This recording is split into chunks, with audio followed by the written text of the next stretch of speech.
নমস্কার বন্ধুরা, গোপলু কিচেনের আরও একটি রেসিপিতে আপনাদের সবাইকে স্বাগত জানাই। আজকে আমি বানাবো ডিম দিয়ে একটা ভিন্ন রকম রেসিপি। বানানোর পদ্ধতি ডিম ভাপার মতো হলেও স্বাদের দিক থেকে সম্পূর্ণই আলাদা একটি রেসিপি। তাহলে বন্ধুরা ভিডিওটা স্কিপ না করে একদম শেষ পর্যন্ত দেখতে থাকুন। শুরুতেই আমি একটা পাত্র নিয়েছি, তার মধ্যে দিয়ে দেব 1 লিটারের মতো জল। প্রথমে আমি অল্প পরিমাণে জল দিচ্ছি, তারপর ওর মধ্যে আমি 4টে ডিম দিয়ে দেব। ডিমগুলো প্রথমে সেদ্ধ করে নেব। ডিমগুলো দেওয়ার পর আমি আরও কিছুটা এতে জল দিয়ে দেব, যাতে সম্পূর্ণ ডিমগুলো ডুবে যায় ভালো মতো।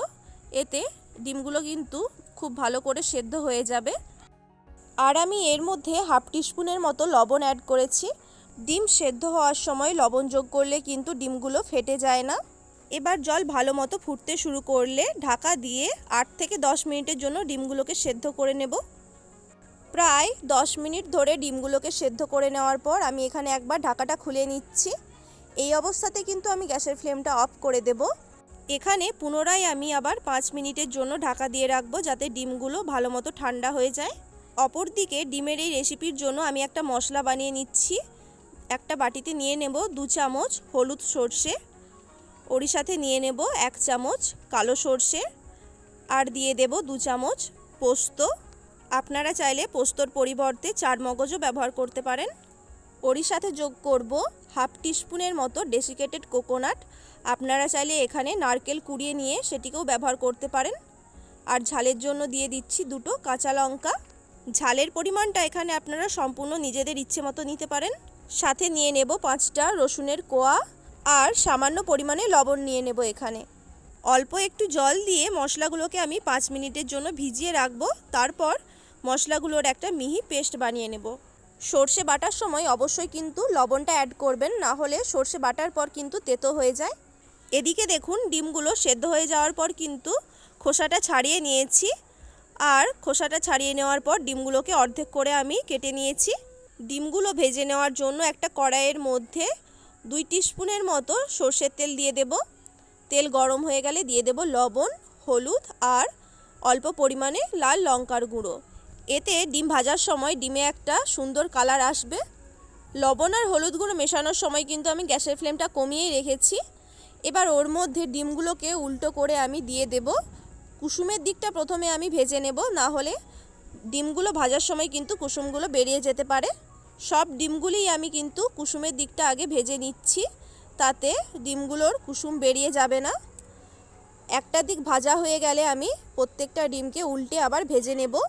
বেশ লাল লাল করে ডিমগুলিকে আমি এখানে ভেজে নিচ্ছি।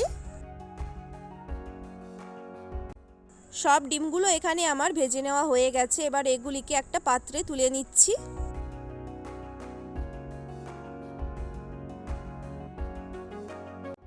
ডিমগুলিকে ভেজে তুলে নেওয়ার পর কিন্তু আমি এখানে গ্যাসের ফ্লেমটা অফ করে দিয়েছিলাম। এবার ওই তেলের মধ্যে দিয়ে দেব বেটে রাখা মশলার পেস্ট। সাথে অল্প একটু মশলার বাটিটা ধুয়ে জল দিয়ে দিচ্ছি। ওরই মধ্যে দিয়ে দেব হাফ টিস্পুন হলুদ গুঁড়ো, 1/4 টিস্পুন কাশ্মীরি লঙ্কার গুঁড়ো। এখানে রঙের জন্য কাশ্মীরি লঙ্কার গুঁড়োটা দিয়েছি। আর দিয়েছি 1/4 টিস্পুন চিনি। এই পর্যায়ে আমি গ্যাসের ফ্লেমটা অন করে দিয়ে সমস্ত কিছুকে একবার মিশিয়ে দিচ্ছি। এরপর আমি এর মধ্যে দিয়ে দেব 2 টেবিল স্পুন ফেটিয়ে রাখা টক দই। দইটা দেওয়ার সময় কিন্তু অবশ্যই গ্যাসের ফ্লেমটা একদম কমিয়ে রাখতে হবে। আর দইটা দেওয়ার পর ভালোভাবে একবার মিশিয়ে দিচ্ছি। আর সবশেষে এর মধ্যে দিয়ে দিচ্ছি 2 চামচ সর্ষের তেল। পুনরায় মশলাটাকে আরেকবার ভালোভাবে মিশিয়ে নিয়ে ওর মধ্যে ভেজে রাখা ডিমগুলোকে একটা একটা করে দিয়ে দেব। এখানে দেখুন আমি কিন্তু ডিমগুলোর কুসুমের দিকটা ওপরের দিকে রেখেছি। গ্যাসের ফ্লেমটা এখনও কিন্তু আমার একদম কমানো অবস্থাতেই আছে। আর সাথে দিয়ে দিচ্ছি 2টো চেরা কাঁচা লঙ্কা।